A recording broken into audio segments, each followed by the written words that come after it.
Good morning, my dear students, and welcome to class on history. We are dealing with a chapter titled as India's freedom struggle. And in the previous class, we had learned why were Indians discontent. It means why were Indians not happy with the British rule? Why were not happy with the British rule? Why they were against the British rule? I learned and I had explained to you how the whole society was against the British rule. And next point, continue the same topic, we'll move on to the next topic, that is, what was the political, administrative and economic unification of country? How did the British people unite political, administrative and economy of the particular country? The first thing that they introduced was that they introduced uniform system of governance. Uniform system of governance.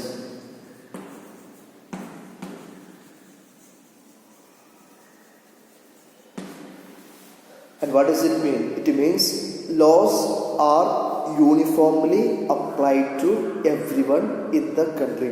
If there is a law that exists in the country, that law is same for everyone in the country. There is no exception for anyone. If there is a law, for example, the people who attain the age of 80 can start or can have the right to vote. It means that law is applicable for everyone in the country. Anyone who attains the age of 80 has the right to vote. So that's what it by uniform system of governance, which means the laws are uniformly applied to everyone. Second, they introduce modern industries. Introduction of modern industries. Introduction of modern industries which linked the economic life of Indians. Which means the British people came to India and they introduced or they began various modern industries that linked the economic life of Indians. How? People from different parts of the country began to work in these industries. So what happened? Working and traveling together stopped the feeling of caste and community. So with the introduction of various modern industries in India, people from different parts of the country began to work in these industries. As they began to work together, as they began to travel together, they stopped these feelings of caste and community. So the first one, uniform system of governance. Second, the introduction of modern industries. And third one, the railways,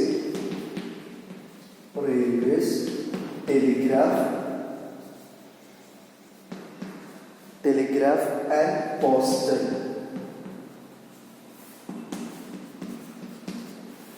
What happened with regard to the railway, telegraph and postal?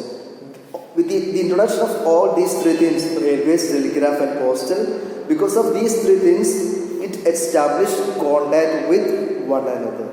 So this is how the unification of country happened in the field of politics, administration and economy. First one, uniform system of governance, which means law uniformly applied for everyone.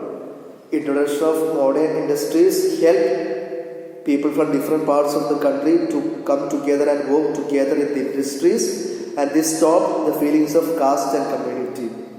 Third one, the introduction of railways, telegraph and postal established contact with one another.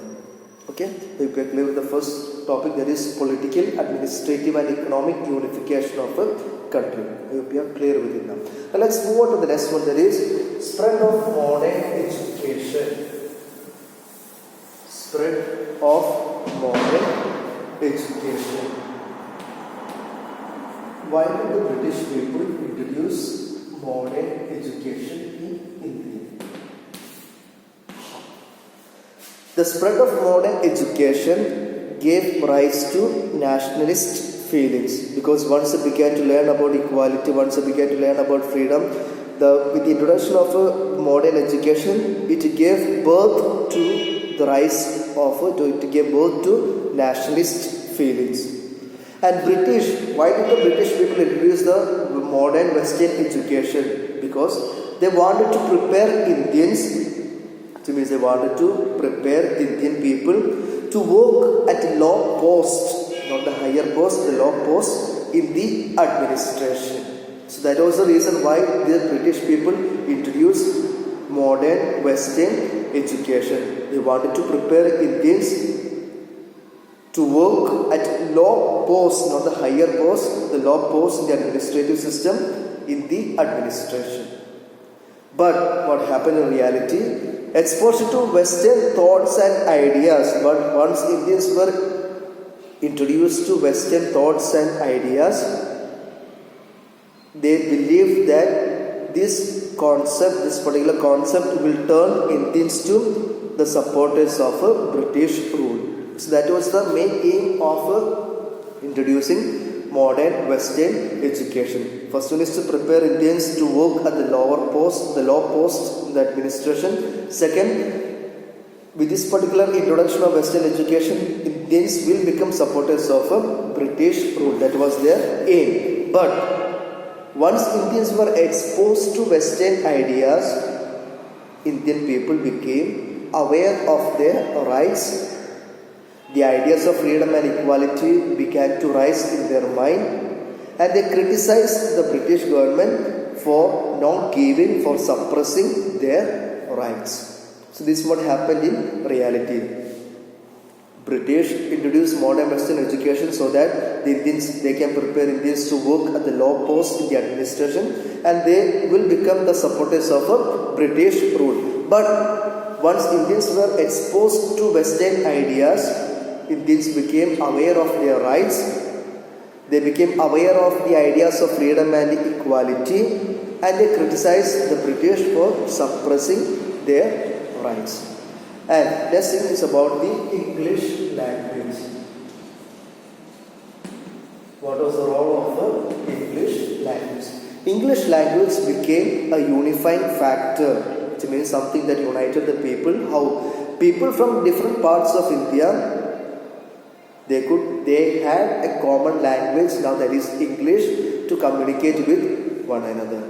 So the people had a common language, and that was English. So English language became a unifying factor for the people from different parts of India to communicate with one another. So that's what I mean the term called the topic called spread of modern education.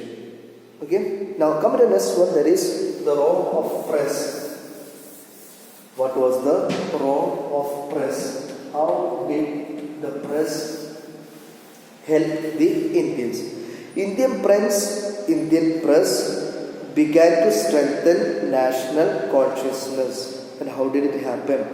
The newspapers, the press means they highlighted, which means the Indian press began to strengthen the national consciousness, and newspapers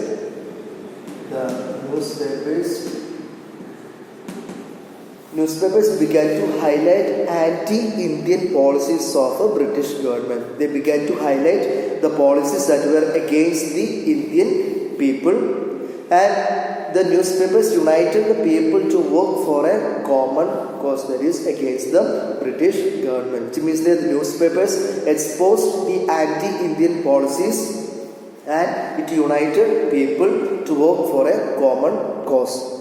And the vernacular press and the English language began to gather the public opinion, and created a national bonding. And the British, so how did the British people react to this particular growth of press? They kept ban on newspapers and books so that they could stop growing feeling of nationalism and patriotism. Okay, that's what I mean the term called the role of the press. So press began to strengthen the national consciousness, and the newspapers began to highlight, or they exposed the anti-Indian policies of British government, and it united the people to work for a common cause. And the vernacular press and the English began to gather the public opinion, and created a national bonding. And how did the British people react? British people kept ban on newspapers and books so that they can stop the growth of nationalism and patriotism. But how did the people react to all these things? We have Bankim Chandra Chatterjee and Rabindranath Tagore. They aroused national consciousness among the people through their fictions, stories, poetry. They began to instill self-confidence in the people. Okay, so we have got Rabindranath Tagore, Bankim Chandra Chatterjee. They aroused national consciousness among the people. And through their poems, through their stories, through their fictions, through their essays, they began to instill self-confidence in the minds of people. So that's what you made the term called the role of press. Okay. Now we'll move on to the next one, that is, what were the immediate factors? What were the immediate factors that began this particular uprising against the British government? The first one, there is a Lord Lytton, Viceroy Lord Lytton. He removed the imported duties on British goods. Which means he removed imported goods. Imported duties. He removed imported duty, which means the British goods came to India without paying any tax. That's what he did. Viceroy Lord Lytton, he removed imported duties. Imported duties are the tax on British goods. And he made India pay for war against Afghan. When British had war against Afghan, who paid for it? It was Indians who paid for this particular war. And that's the first one. Second, in 1877, during the time of famine, in 1877, there was famine in India. But at that time, there was a grand imperial gathering was held in Delhi. While Indians were suffering from famine, the British people spent lakhs of money for a lavish imperial gathering, for a grand gathering. British people spent huge amount of money while Indians were suffering from famine. In 1878, they began something called a Vernacular Press Act, which means this particular act, there were restrictions on vernacular newspapers.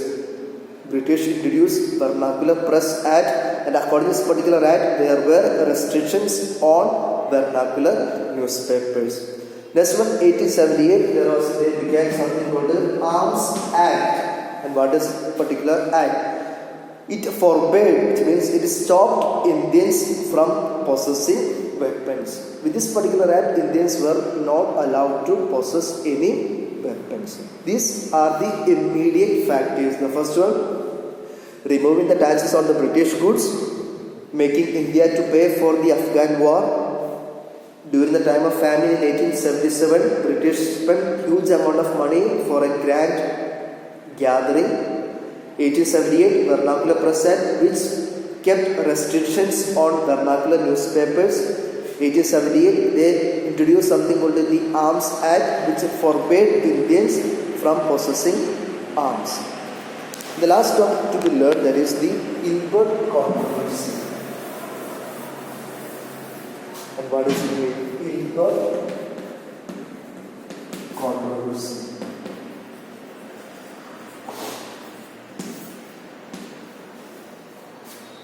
This particular bill was introduced by Sir Ilbert in 1883. Sir Ilbert.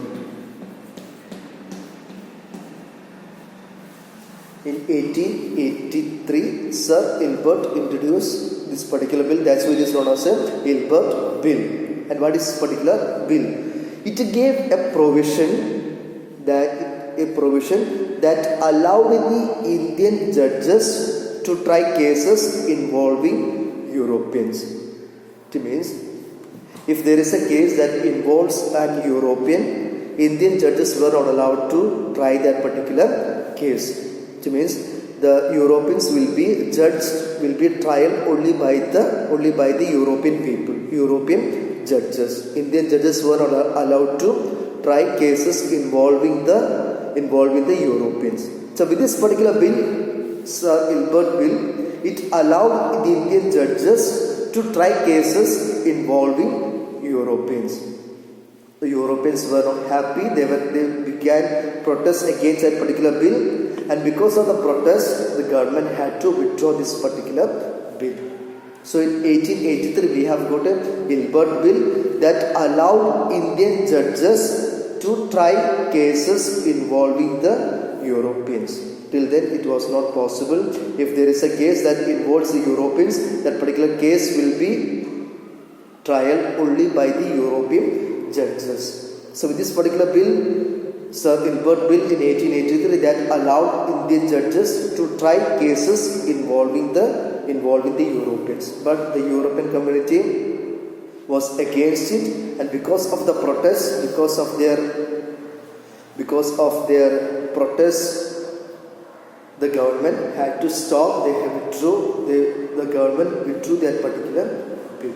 So these are the things that you need to remember today: the political, administrative, and economic unification of the country, the introduction of modern education, the role of the press, the immediate factors, and the Ilbert controversy. Okay. In the coming classes, we will see about the early political associations that began in India and the rest of it. So kindly go through the video and try to understand the content properly. So complete the notes and keep your copy ready. Thank you.